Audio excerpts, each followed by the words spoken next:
Hi, welcome back. So let's keep going. Yeah, so power metal. Power metal was great.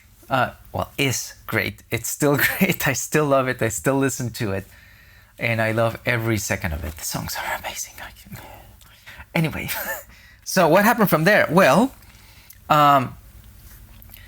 my good drummer friend, he introduced me to another band that he really liked.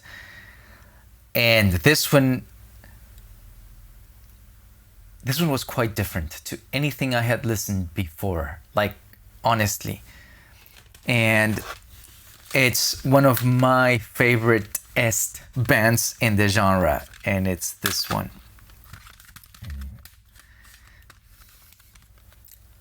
Queensryche. This band is amazing.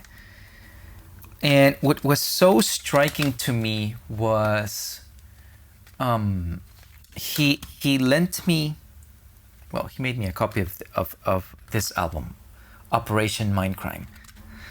This to me has to be stored somewhere as a treasure of humanity, because this record is amazing from start to finish. It doesn't have one single, this song is not so, no, all of them. It's insane. It's a concept album, and this is like watching an amazing movie that just keeps you like this from the moment it starts to the credits. It's one of those experiences. Anyway, I go back to the subject. So I listened to this, and the way the guitar players play in this band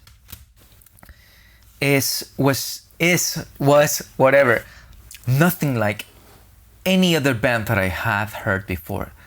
The chords were so different. I was like, what are they doing?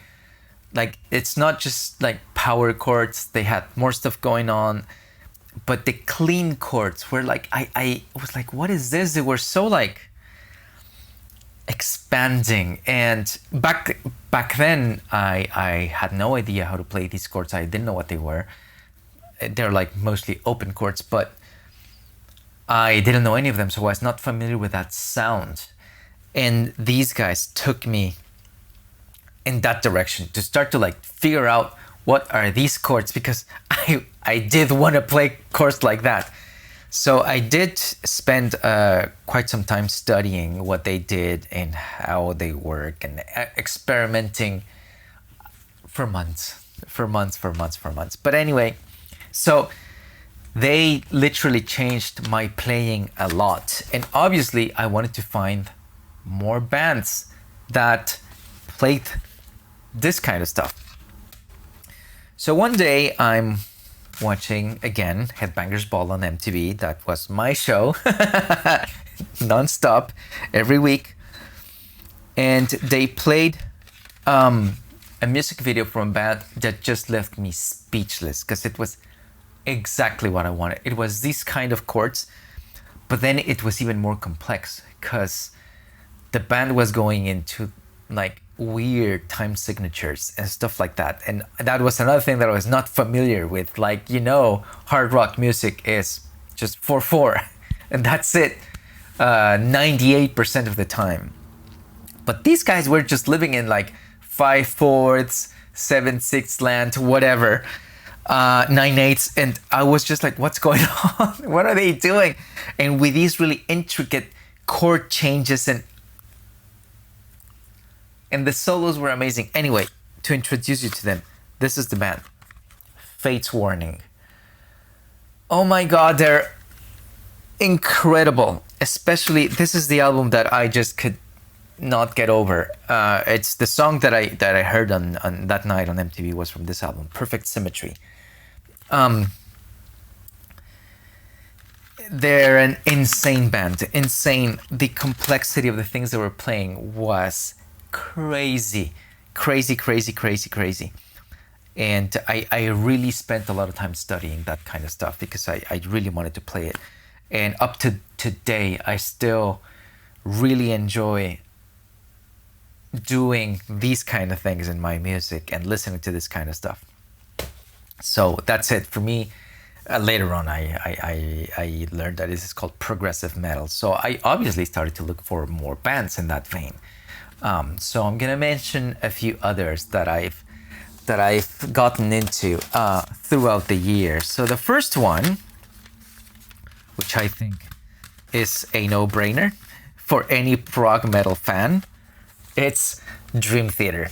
Like you obviously know them because they were unescapable during the 2000s. They still are. I just went to a show with them just a few weeks ago, and they're an amazing band with an amazing career.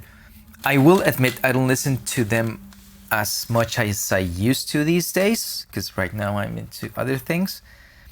But I was a huge fan of them, particularly these two records, Images and Words and Awake, which are like probably some of the oldest material they have. But this is when they came into the scene with these two albums, they just exploded.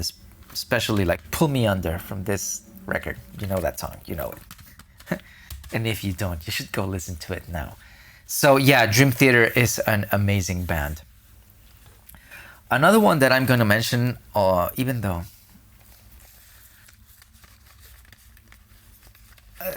they're hard to define, yeah, this band is another band that should be inscribed in the giant shrine of the history of mankind, because there's no other way to put it, is Tool.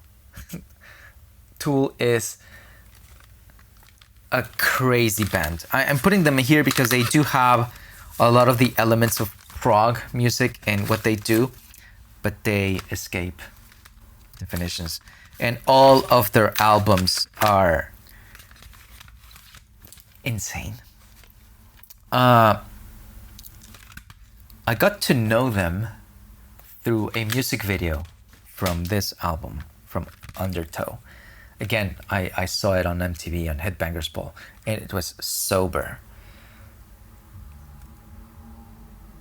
I had never seen something so artistic being done in music, honestly. Like, the song is a work of art, and the music video, another one. And both together, I could not move from the TV for the duration of the video. It's insane. So go listen to Tool again, because I know you already have, but go again now, today.